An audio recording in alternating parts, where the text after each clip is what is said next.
ఒక పరీక్ష పెట్టాడట. ఒక పరీక్ష పెట్టాడు. ఆ పరీక్షలో వారు ఈ రీతిగా చేస్తే వారు తినగలుగుతారు, లేకపోతే తినలేరు. ఏంటి ఆ పరీక్ష అంటే మాట మనం జ్ఞాపకం చేసుకున్నాం. వారు అనుదినము ఉదయమున ఒక్కొక్కరు తన ఇంటి వారి భోజనమునకు తగినట్టుగా కూర్చుకునిరి. మొదటగా ప్రభు చెబుతున్నటువంటి ఒక మాట ఏంటంటే, మనమట అనుదినము ఉదయమట ఏం చేయాలా? అనుదినము ఉదయము కూర్చుకోవాలా. అంటే చాలాసార్లు చాలామంది కూర్చుకుంటారు, కానీ ఎలా కూర్చుకుంటారు? బైబిల్ గ్రంథంలో ఒక మాట రాయబడింది, సామెతల గ్రంథంలో అనుకుంటా. ఏంటి అంటే, పంట కాలమున కూర్చుకోడట, పంట అయిపోయిన తర్వాత కూర్చోడానికి ప్రయత్నం చేస్తాడట. వాడిని ఏమంటుంది బైబిల్ గ్రంథం అంటే? సోమరి అంటది. అంటే వాడు ఏం చేస్తున్నాడు? సమయాన్నప్పుడు కూర్చుకోవట్లేదు, సమయం దాటిన తర్వాత కూర్చుకుంటున్నాడు. అంటే కూర్చుకుంటున్నాడు, కానీ వాక్య ప్రకారం అంటుంది సమయము కాకుండా ఇక ఆ సమయమును మించిపోయి ఆ సమయంలో ఏదో చేసేసి తర్వాత ఆ సమయంలో మరలా ప్రాకులాడదాం అనుకుంటే దానిని బైబిల్ ఏమంటుంది? తిరస్కరిస్తుంది. అది సరైనటువంటి క్రమము కాదు. ఏంటి క్రమము అంటే రాయబడుతుంది, ప్రతివాడు అనుదినము ఉదయమునే ఒక్కొక్కడు తన ఇంటి వారి కొరకు భోజనమునకు తగినట్టుగా కూర్చుకోవాలి. అంటేనట ఇక్కడ మనం జ్ఞాపకం చేసుకుంటే, మనమట మన కుటుంబ క్షేమం కొరకు ప్రతిరోజునట ఉదయమే మనం చేయాలట దేవుని దగ్గర అంగలార్పు. దావీదు మహారాజు అంటాడు, ఏమంటాడు అంటే, చాలాసార్లు చదివినటువంటి మాటలు ఏమంటాడు? యెహోవా ఉదయమున నా కంఠస్వరము నీకు వినబడుతూ ఉంది అంటాడు. ఎక్కడది ఒకసారి చదువుదాం ఆ మాట. చాలా చక్కని మాట మాట్లాడతాడు దావీదు మహారాజు. యెహోవా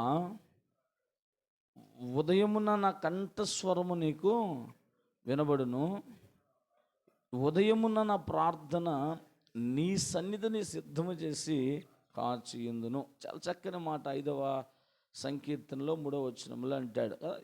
దావీదు ప్రార్థన చేస్తున్నటువంటి ప్రార్థన ఏంటంటే, ప్రతిదినము ఉదయమున నా కంఠస్వరము నీకు వినబడాలా. ప్రతిరోజునట మనం దేవుని సన్నిధిలో ఇలా ఉదయకాల ప్రార్థన మనము చక్కగా మన జీవితంలో మనం అవలంబించుకుంటే దేవుడు మన జీవితంలో ఒక అద్భుతాలు చేస్తాడట. పక్షులు, జంతువులు, ప్రతి జీవులట ప్రతిరోజు ఉదయమున ఏం చేస్తుంటాయి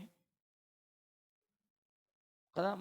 మన బయటన అవి వాటి స్వరమును అవి అరుస్తున్నా లేదా ఏం చేస్తున్నా, కానీ మనమేమంటామంటే అవి ఉదయమే లేచి ఏం చేస్తాయి అంటే వాటి కంఠ స్వరము వినిపిస్తాయి.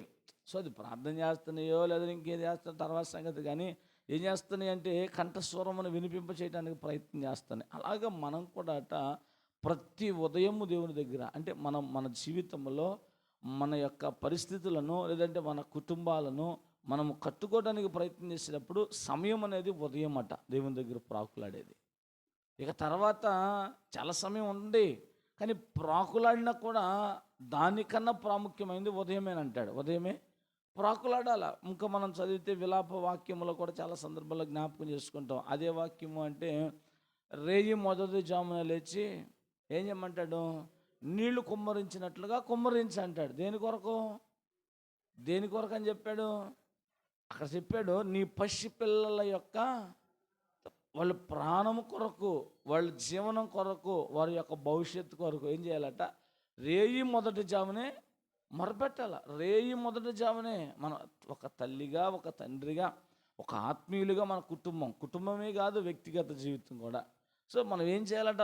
ఉదయం వెళ్ళగల. అదే ప్రభు చెప్తున్నాడు, వాడికి ఒక పరీక్ష పెట్టాడట. ఒక పరీక్ష ఏంటి ఆ పరీక్ష అంటే, సో ప్రతివాడు అనుదినము ఉదయము వాడు భవిష్యత్తు కొరకు, లేకపోతే వారి యొక్క ప్రతి ప్రణాళిక విషయంలో మొదటగట ఉదయము, అనుదినము ఉదయం, ఒకరోజు కాదట, అనుదినము ఉదయము ఏం చేయాలట? ఖచ్చితంగా మనము కనీసం ఆ అరగంట టైం, సరే ఇప్పుడు నిద్ర టైం అది అనుకోండి, అయినా కూడా ప్రతిరోజు ఒక టైం పెట్టుకొని ఆ టయానికి మనం లేచి ఒక అరగంట ప్రార్థన చేసుకొని, ఒకవేళ మళ్ళీ పడుకుంటే మళ్ళీ పడుకో, మళ్ళీ కొంచెం టైం ఉందనుకోండి విశ్రాంతి రెస్ట్ తీసుకోండి, కానీ ఖచ్చితంగా మనం ఉదయం లేచి ప్రార్థన చేయాలి. సో ఇశ్రాయేలు ప్రజలకు దేవుడు పెట్టినటువంటి ఒక కట్టడ. తర్వాత ఇంకొక మాట చూద్దాం.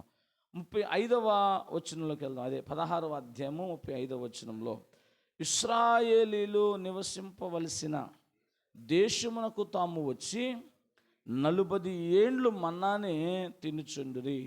వారు కనాను దేశపు పొలిమేరలు చేరు వరకు మన్నాను తినిరి. చాలు. ఇంకొక మాట ఏంటంటే, ఒకటి అనుదినము ఉదయము చేయాల్సినటువంటి క్రమం ఒకటి, రెండవది వీరట 40 ఏండ్లు అని అక్కడ జ్ఞాపకం చేశాడు. మనం 40 దినములు జ్ఞాపకం చేసుకుంటున్నాం. సో వీళ్ళు ఏం చేశారట? మన్నానే తిన్నారట. అంటే దేవుడిచ్చినటువంటి వాటిని వాళ్ళు అనుభవించగలిగారు.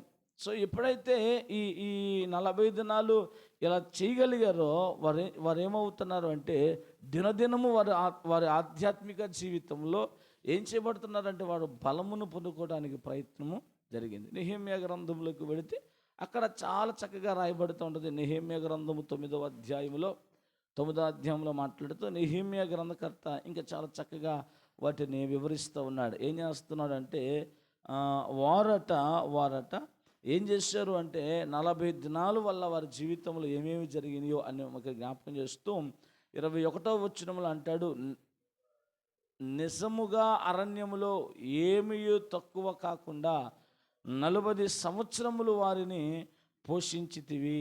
వారి వస్త్రములు పాతగిల్లిపోలేదు, వారి కాళ్లకు వాపులు రాలేదు. ఇదియుగాక రాజ్యములను జనములను వారికి అప్పగించి వారికి సరిహద్దులు ఏర్పరిచి గనుక. ఇక్కడ మనం జ్ఞాపకం చేసుకుంటే ఏమంటున్నాడంటే, 40 దినములు లేక 40 సంవత్సరాలు ఇక్కడ రాయబడి, మనం 40 దినాలు జ్ఞాపకం చేసుకుంటున్నాం. ఏం చేశారట వారు?